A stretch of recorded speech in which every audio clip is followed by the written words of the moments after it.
How does a company go from a $47 billion valuation to facing potential bankruptcy in just a few short months? That's the billion-dollar question at the heart of the WeWork saga, a story of ambition, hubris, and the relentless pursuit of reinvention. WeWork, a company that once epitomized the future of work, found itself teetering on the brink of collapse, leaving many to wonder how it all went so wrong. The story of WeWork is a cautionary tale, a stark reminder that even in the fast-paced world of tech startups, success is not guaranteed, and even the most promising ventures can falter. It's a story that has captivated the business world, sparking heated debates about corporate governance, leadership, and the fine line between innovation and recklessness. But more than just a cautionary tale, the WeWork story is also one of resilience, of a company determined to learn from its mistakes and chart a new course. It's a story that's still being written, a story that offers valuable lessons for entrepreneurs, investors, and anyone navigating the complexities of the modern business landscape. In the annals of business history, there are few stories as captivating as the rise and fall of WeWork. It's a story that has all the elements of a Hollywood blockbuster, a charismatic and enigmatic founder, a meteoric rise to fame and fortune, and a dramatic fall from grace. Founded in 2010, WeWork emerged from humble beginnings, fueled by the vision of creating a new kind of workspace, one that fostered collaboration, community, and innovation. The company's mission resonated with a generation of freelancers, startups, and businesses seeking an alternative to the traditional office environment. WeWork's growth was nothing short of phenomenal. Fueled by venture capital and a rapidly expanding global footprint, the company quickly became a symbol of the new economy, a poster child for the sharing economy and the rise of co-working spaces. But as WeWork's valuation soared, so too did concerns about its business model and the sustainability of its growth. The company's high-flying trajectory came to a screeching halt in 2019 when its much-anticipated IPO imploded, exposing financial irregularities and questionable corporate governance practices. The fallout was swift and brutal, leading to the ouster of founder Adam Neumann, a dramatic down round, and a wave of layoffs. The story of WeWork begins in a modest building in New York City's Chinatown. It was 2010, amidst the financial crisis. Adam Neumann and Miguel McKelvey had a vision. Neumann, a charismatic entrepreneur, and McKelvey, an architect, saw a disconnect in traditional offices. The rise of the gig economy and remote work demanded flexibility. They envisioned a social, inspiring workspace. They believed in the power of community. Their first space, Green Desk, was basic but community-driven. WeWork's success wasn't just about providing desks and Wi-Fi. It was about creating a sense of community, a place where people could connect, network, and be inspired. Neumann and McKelvey understood that workers craved more than just a workspace. They yearned for belonging and connection. WeWork emphasized community, organizing events and workshops. Their spaces became magnets for freelancers, startups, and corporations. The company's success lay in creating a sense of belonging and shared purpose. By 2014, just 4 years after opening its first co-working space, WeWork had expanded to 9 locations across New York City and was beginning to attract attention from investors who recognized the company's disruptive potential. WeWork's success was not going unnoticed. Venture capitalists, eager to invest in the next big thing, saw the company's rapid growth and innovative business model as a sign of its enormous potential.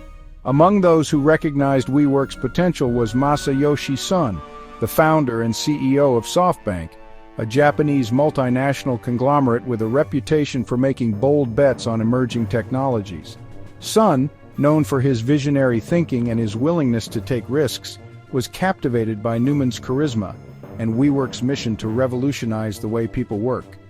In 2017, SoftBank made its first major investment in WeWork, injecting $4.4 billion into the company and valuing it at a staggering $20 billion. This massive influx of capital fueled WeWork's global expansion, allowing the company to open new locations at an unprecedented pace.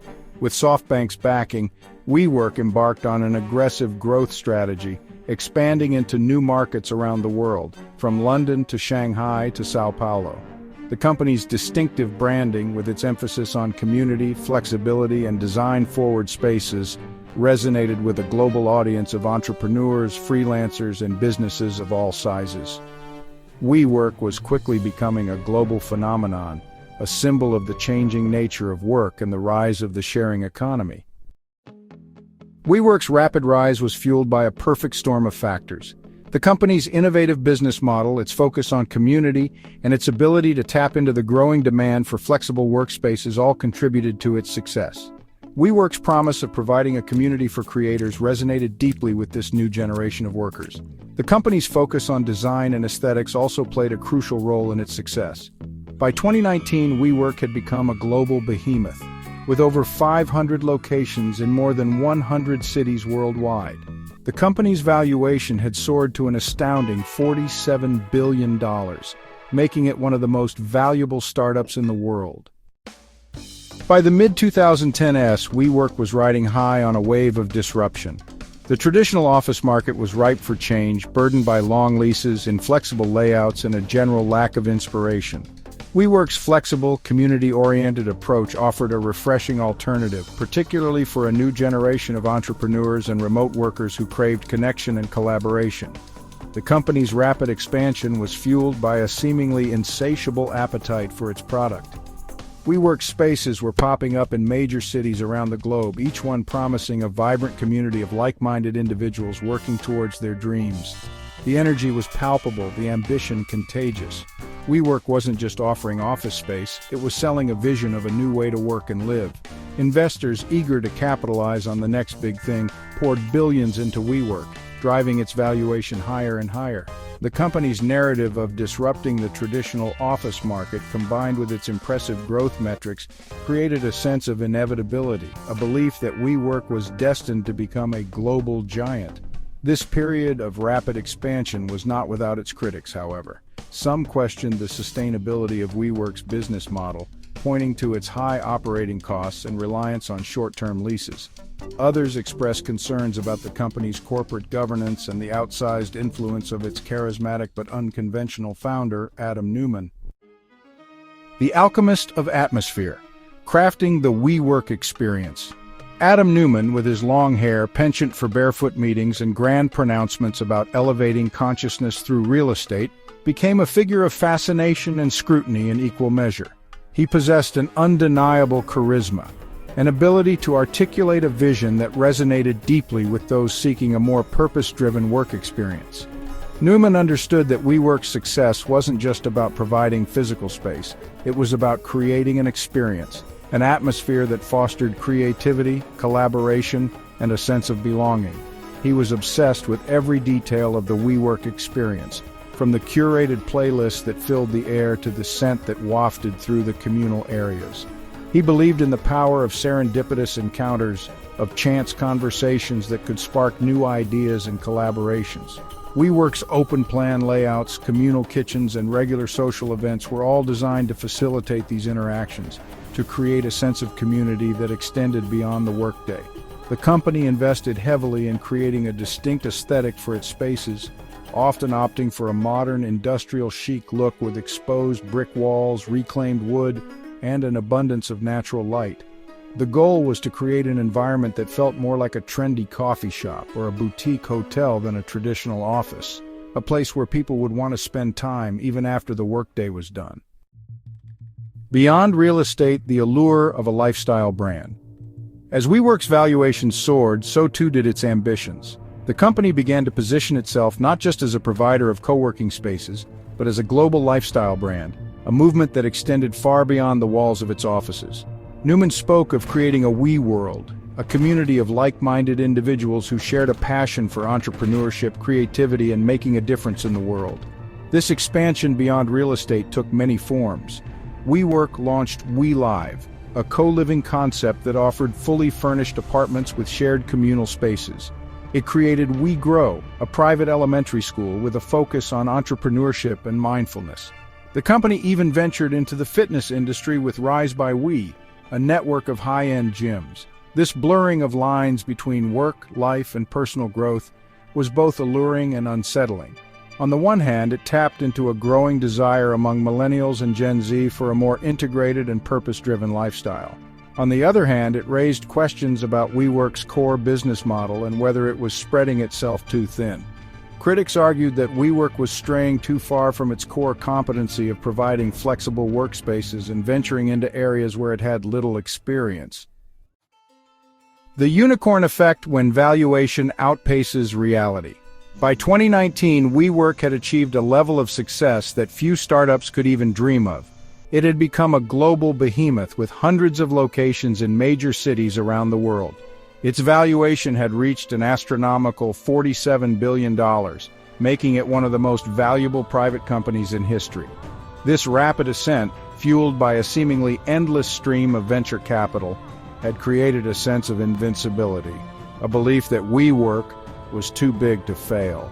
The company's valuation had become detached from any traditional financial metrics, driven more by hype and the allure of disruption than by actual profits.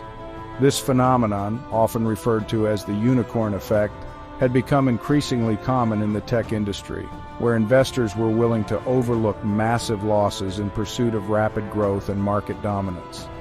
The problem, of course, was that eventually reality would set in. For WeWork, that reality check came in the form of its much-anticipated initial public offering. In August 2019, the company filed its S-1 registration statement with the Securities and Exchange Commission, a document that laid bare the company's financial performance and corporate governance practices. Cracks in the facade, the IPO that shook the world. The year 2019 was supposed to be WeWork's crowning achievement, with an IPO valuing it at $47 billion.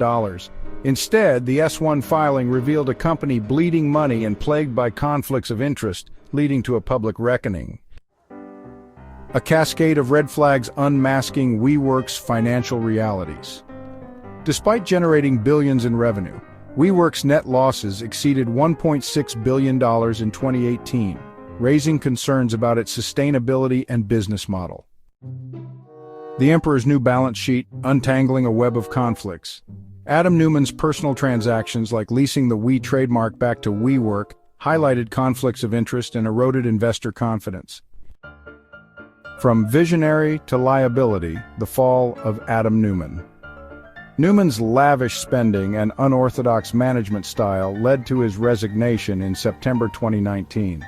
His departure marked a stunning fall from grace, but WeWork's fundamental challenges remained. Picking up the pieces, a company adrift. With Neumann gone, WeWork faced plummeting valuation, debt, and a business model ill-suited to the pandemic. The new management team had to restore investor confidence and chart a new course. A new sheriff in town enters Sandeep Mathrani. Mathrani, a seasoned real estate executive, took over as CEO in February 2020, focusing on financial discipline and operational efficiency. He implemented cost-cutting measures and divested non-core businesses to stabilize WeWork. From growth at all costs to a path to profitability. Mathrani shifted WeWork's strategy to prioritize profitability and sustainable growth. Despite pandemic challenges, he believed WeWork could capitalize on the demand for flexible office solutions. Embracing flexibility in a world reshaped by remote work. WeWork introduced new products and services for companies embracing hybrid work models. By positioning itself as a partner in the transition to hybrid work, WeWork aimed to thrive post-pandemic. The long road to redemption, rebuilding trust and reputation. WeWork implemented governance reforms and shifted its corporate culture to transparency and accountability. Rebuilding trust required a commitment to ethical leadership and responsible business practices. WeWork's next chapter, a legacy redefined. WeWork's future success depended on executing its new strategy and rebuilding trust. The company had the potential to become a testament to the power of second chances and reinvention. A cautionary tale, an inspirational journey.